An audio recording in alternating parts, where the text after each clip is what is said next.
Hey everyone, SMG here, back for another video where today we are going to be doing once again another sneak peek checkout along with, I guess, kind of like a mini review based on how this brand new game, Anime Tempest, is going to work. Now, from what I've understood, this game is going to be mainly an anime tower defense game. However, they are planning to add some like different kind of mechanic gameplay, if that makes sense. Basically, what I'm trying to say is that not only is this game going to be having like all of the, I guess, usual stuff that you see in, tower defense games, but apart from that, they're also going to be having like some completely brand new stuff that like has never been seen before, such as like new types of units and special kind of like banner modifiers, if that makes sense. Yeah, as we go through this video, I'll be explaining everything completely. So as usual, if you find this video helpful, useful, I don't know, maybe you just get hyped for this game, then yeah, make sure to hit that like and subscribe button with notifications on. And as usual, if you guys want to check out this game for yourself when it does go ahead and release, for example, checking out their Discord,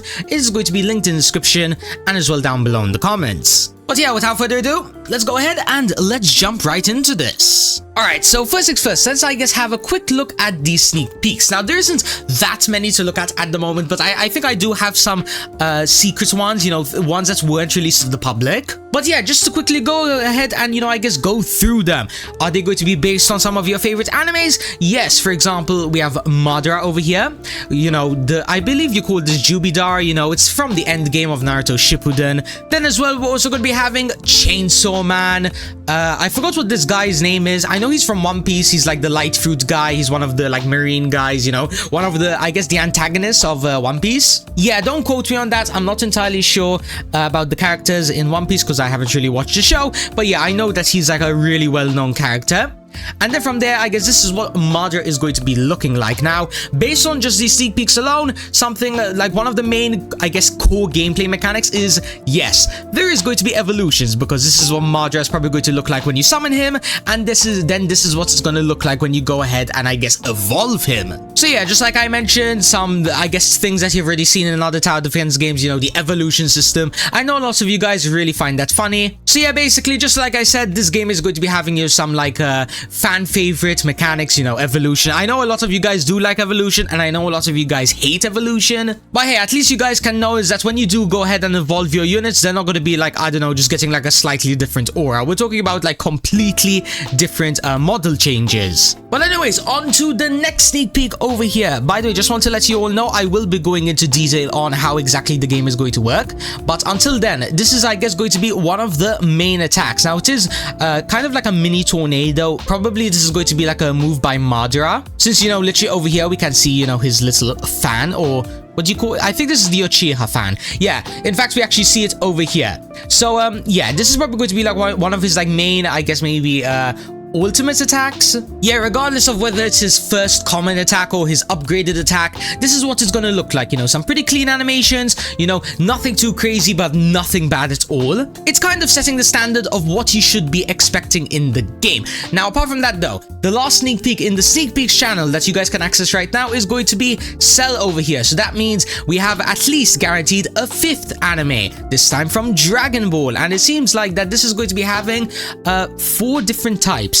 And okay, I think I understand why it's different colors. So, just like in most anime tower defense games, there are going to be shiny units. However, I guess in order to add more depth to like rarity and stuff, you can actually get a different character model based on when it's shiny. For example, when it's shiny, you can either get white, purple, or red. Let's say red is, let's say, 0.1%, purple is 1%, and white is 10%, for example. In other words, when you get a shiny, you might be able to flex even more. For like, instead of just saying, hey, I have a shiny cell, no, you actually have a shiny red cell, which is going to be, for example, 1 in 1,000. Kind of just to sum up what exactly this system is going to mean, it basically means that when you have this unit already, let's say you already got him, let's say you got really lucky and got him on like your 5th spin, there is actually more reason to still get him, because if there is going to be trading in the game, I'm not entirely sure if that's been confirmed, then yeah, you can probably go ahead and trade this for some value. And even if there isn't trading, which there might be not, that there's definitely a high chance that there wouldn't be, it's still going to be a major flex. Like, imagine coming in with like a 0.1% shiny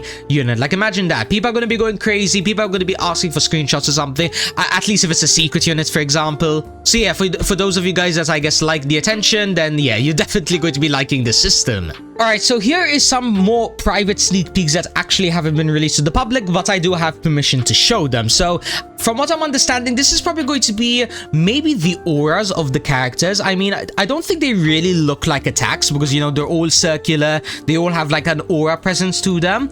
And yeah, this is most like an aura probably related to like the element, like what do you call it? The elements, like style of the enemy, traits of the enemy, whatever you want to call it. And as you guys can see, there's going to be probably like 1, 2, 3, 4, 5. There's going to be at least 5 of them. Love themed, snow themed, fire themed. Maybe one of these is water themed. I am not sure. Maybe this is lightning. I mean, it kind of looks like lightning. And then whatever this is going to be, which if we have a closer look at it, it kind of reminds me of speed. I don't know why. Maybe it's like some kind of like time speed elemental unit. Yeah, if you have any guesses down in the comments, feel free to let me know. But yeah, regardless of what this is, whether it's auras, attack animations, whatnot, I can't lie, these look relatively clean. I mean, look at them. They definitely don't look low quality. But yeah, moving on once again, this time we have an attack to check out. Now, as you guys can see, nothing really too major is happening. Once again, this is probably just like one of the normal attacks of the units, you know, no crazy like secret unit animations just yet. However, from what I'm understanding, this is probably going to be from the light guy from One Piece, you know, the one that we saw before, and he's just going to be exploding, I guess, you know, the enemies, you know, just a single hit, single attack type of damage type of thing. And then of course, based on how strong he is, you know, how much you level him up, he's going to be doing more damage and maybe even one-shotting them or maybe two-shotting them. I don't know. Once again, the animation on this looks relatively fire, I can't lie. And to end it all off on the sneak peeks, here is the final things to check out.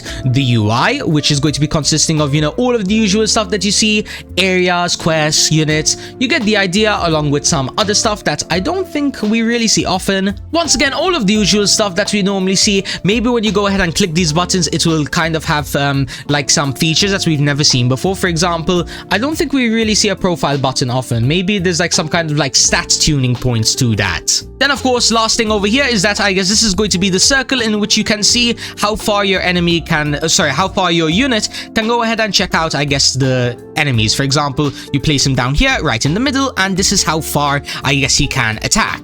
Now, time to move on to the actual gameplay, I guess, mechanics of the game. You know, how is the game going to be working? Well, here are some gameplay features that are going to be featured. For example, enemy typing and versatility. How this is going to work is that instead of having any standard enemy type of units, there is actually going to be a more variety of enemy mechanics. For example, I believe I played the tower defense game like a few months ago where like there was a wide like variety of like different attack stuff. For example, some enemies like they had like shields, some enemies were immune to certain like debuffs. So basically this game is going to be having kind of that, you know, where like as the round/stage progresses, you might need to change like where you're focusing your money on. For example, if they're immune to water attacks, then having water units is going to be relatively useless. So you're probably gonna have to go to like fire or something. Plus as well, here's some other types of enemies that there are going to be, where water enemies, you know, instead of ground and air, there's also going to be, I guess, some like subparts where like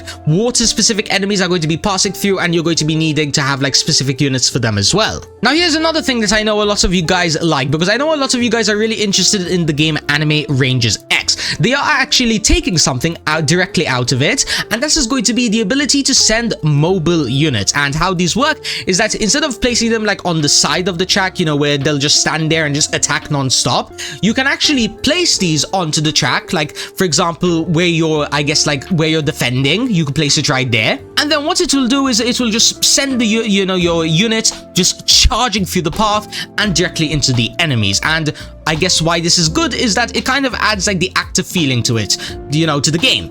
You're not just AFKing, you can actually like actively play as well.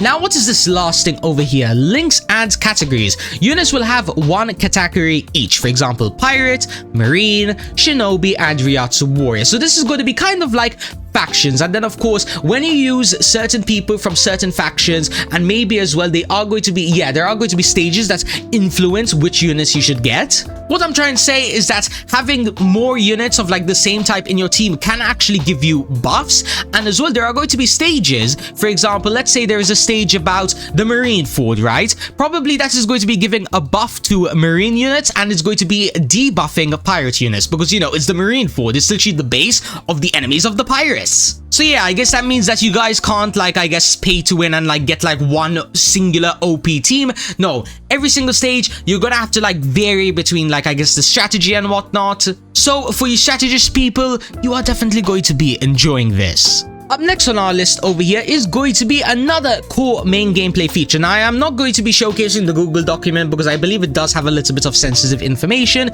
So instead, I'm just going to, I guess, physically draw it over here. The AFK chamber.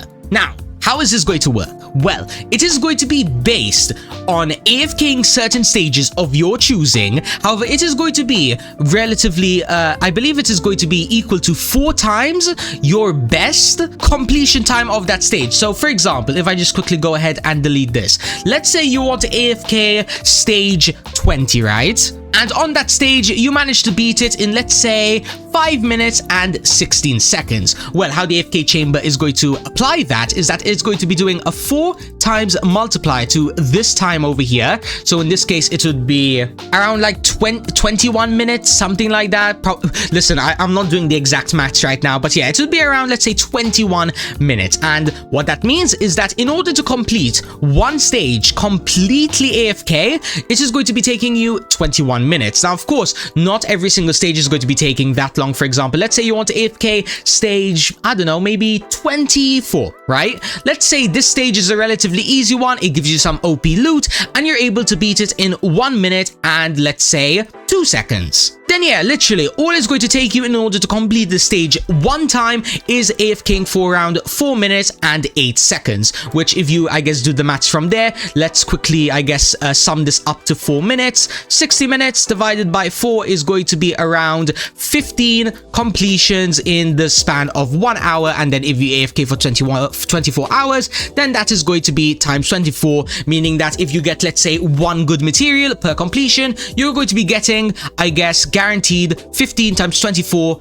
of that specific material. Yeah, I do hope that I'm not like sounding like that nerd emoji right now. Listen, I sometimes when I describe maths, I kind of really get into it. But yeah, I hope you guys understand how this AFK chamber is going to work and why it's actually going to be relatively cool to do. Last thing on the list over here, banner modifiers. Now, how these work, just in case if you don't already know, is that they're going to be kind of like mutations for that specific banner. And I believe the banner is going to be resetting every like probably like hour or something. And then I guess based on a certain chance, you can go ahead and get yourself a modifier. Now, the modifiers are 100% chance, but they are going to be split into 3 tiers, meaning you have an 80% chance to get tier 1, tier 2 is going to be 20% chance, and tier 3 is going to be a 0% chance normally. However, when it is the weekend, it will actually influence the rate. So rather than 80%, it's 75% for tier 1, tier 3 is going to be a 5% chance, and I guess tier 2 is just going to be, you know, staying relatively the same. But hold on, what are the difference between these tiers? Over here, tier 1 is mostly going to be kind of like quality of life upgrades, you know, they're not going to be game changing, they're not going to be broken, they're kind of just going to exist where like, hey, if you go ahead and get some of them, they're gonna, I guess, kind of be making your life slightly easier. For example, the first one, Genius Domain. All units are attained with level 10, meaning that you're going to be skipping on a lot of early level grinding. Then from there, Potential Overload. All units have minimum of B stats or above. You know, that's going to be helping with stat potential. Overheated. Pity fills up with 1.3x speed with certain limitations, you know, just so then it's not too broken. Yeah, just exactly like I said, these are some like relatively small mutations, you know. Nothing game breaking, nothing that's going to immediately make you end game. It's just something that's, when it's, I guess, active, you know, it's better than nothing, you know? But hey, you want to know what is better than nothing, or at least better than tier 1? Tier 2. Now, these are slightly rarer. They are relatively good. Like, some of these are actually really, really nice. However, they are going to be heavily dependent on luck, meaning that it is going to be really difficult to get, but when you get them, it's definitely worth it. For example, Evolution Frenzy. A unit has a 0.8% chance to be obtained as evolved from a banner, or at least as long as the units are in the same rarity after evolution. So probably like mythical units, for example. Then from there, we have the Gambling Adept. Each unit has a 2.5% chance to spawn with a trait. Now, that sounds relatively normal, you know. I'm going to assume that traits aren't going to be like too expensive to get. However, what I like about this description over here is that from what I'm understanding is that gambling addict is actually going to give you a potentially, don't quote me on this, it is potentially going to be giving you a chance to get exclusive traits, because it says if this feature already existed, chance is boosted by 50%, meaning that the traits that are already in the game as of this very moment, you know, when it does release, is going to be having a 50% boost. So, by I guess logic, it's kind of implying that there might be traits that are going to be exclusive to this, I guess, mutation. Maybe it's going to be something like, for example, 2 times money, 2 times damage. We don't really know. I guess that means that when the game does go ahead and drop, definitely go ahead and find this out for yourself. Now, the last thing over here is going to be Duplicate Madness. Upon summoning a unit, there's a 1% chance to obtain 2 of them. For example, in the case of Rare, Epic, and Legendary. And then in the case of Mythics and above, it's going to be a 0.1% chance. So, once again, are you going to be getting this relatively often? No, probably not. However, if you were to go ahead and get yourself, for example, a 0.1% chance of getting a double secret, I know you guys would be like pumping your fists in the air and like screaming your guts out. Or even mythicals. I mean, for all you know, the second mythical that you get is going to be a shiny one. Once again, really ties back to, you know, slightly rarer, really good. However, they are heavily dependent on luck. And just like that, ladies and gentlemen, we've arrived to tier number 3. Now, these are extremely rare modifiers that only show up in the weekend. However, trust me, these are the game-changing ones. Let's quickly speedrun through them all. So, Star Hunter, shiny rate is going to be 1.5x, at least until, you know, the banner resets. Then from there, True Gamble, you can save up to 4,000 gems by having a 50%, I guess, discount on all types of rolls. And then once you get over 4,000 gems saved, you can then get a permanent 10% cost reduction, at least until the banner does go ahead and reset. Now, it says something over here about the banner made in heaven for secret unit hunt. Maybe it means that during this event, there might be like a exclusive secret unit. Once again, if you guys maybe have some more information on this, maybe you have some guesses down in the comments, maybe I just suck at understanding English, then yeah, let me know down in the comments. Moving on though. Dynamic entry. Units have guaranteed B+ stats upon summon, and then one of them is guaranteed to be A+. So it could be damage, could be speed, could be literally anything, I guess, that your unit can have stats about.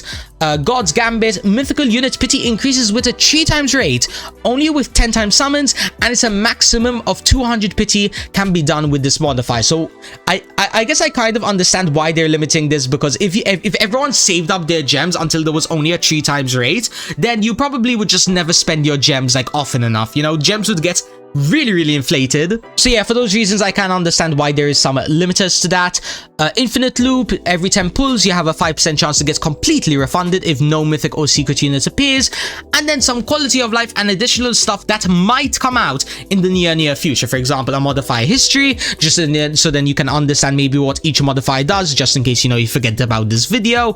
There is also going to be some seasonal banner modifiers, meaning, for example, during Halloween, there might be like a spooky modifier that does 1.5x damage or 1.2x speed. Literally, could be anything. But hey, even if you don't want to wait until Halloween, winter, or summer, they are planning on, in the near future as well, adding potentially more banner modifiers. However, for release, this is what you're getting, okay? So don't expect any more for the time being. But anyways, ladies and gentlemen, that pretty much wraps up this video. Once again, hope you enjoyed it. As usual, if you do want to check out, I guess, the sneak peeks, maybe like future updates and stuff, feel free to join their Discord down in the comments. I mean, feel free to go ahead in general maybe as well. Ask the owner, since yes, he is actually active quite often in general chat. And then from there, I don't know, maybe you might see some of my videos over here, maybe you might see some of my shorts over here, and I don't know, maybe you can just join here for like codes and stuff, because probably when the game releases, there are going to be some OP codes that are going to be giving, you know, some like free trait rerolls, free evolution materials. You kind of get the idea. So yeah, apart from that though, thank you guys so much for watching, and have an amazing rest of your day. Peace!